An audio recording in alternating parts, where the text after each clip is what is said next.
When I was in my worst moments with the women I hurt, I was not looking at them. I want you to understand that. I was looking at a feeling inside me that I couldn't bear, and they happened to be standing in front of it. Gaslighting works. That's why it's used. It works on smart women. It works on intuitive women. It works on women who would never let anyone else treat them this way. It works specifically because it's done by someone you loved and who told you they loved you back.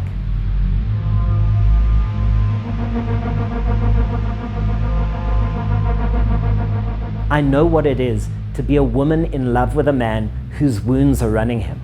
I know it because I was him. I didn't fall in love. I curated love. I hunted love. I scripted love. I would meet a woman, I would identify exactly what was missing, and then I would deliver it. What someone needed was the only way I knew how to be loved. Eventually, he had to put the mask down for an hour. That was the moment you saw something else.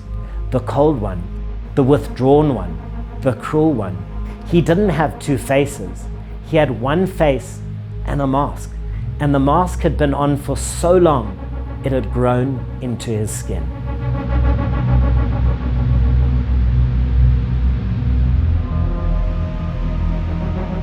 He did not become him because of you. He became him before he ever met you.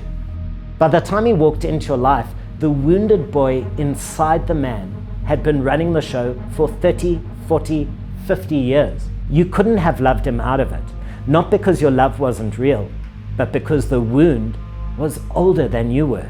When you understand the wounded boy, you stop wondering what was wrong with me that he did that, because the answer is nothing. It was never about you. The wounded boy was running the program before you arrived, and he'll run it again with the next person unless he does the work. If you have been holding any version of the hope that maybe with you, in the right circumstances, with enough patience, he could have been different, please gently let it go. It was never about you. It was about him, and a wound that was older than your relationship, and work he had not yet started to do.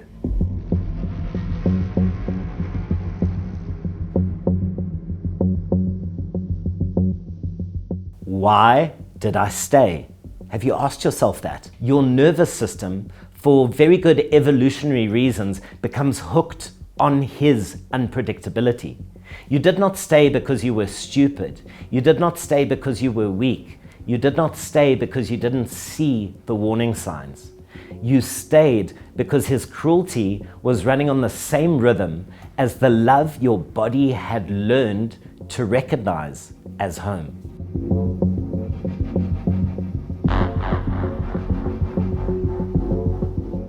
I can make this module because I am the man. I was the lock, and I've spent years looking at exactly how my wound fit the wounds of the women who loved me. You were equally present in the pattern. You were not equally responsible for the harm. The lock is not the cause of the key. The key is not the cause of the lock. They were just shaped to fit together. If you build the internal recognition system, the one that notices when you are starting to do the things you did with him, you will catch the next pattern in week 2, not month 18.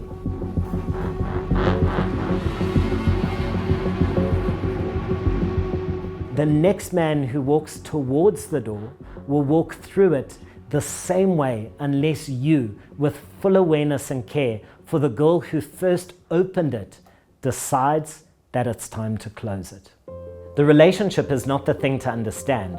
The relationship is one expression of a pattern that was running before he arrived, and that will continue running after he leaves unless you see it. The home you grew up in is no longer the home you live in now. The conditions that produced your shadow no longer exist. But the shadow doesn't know that.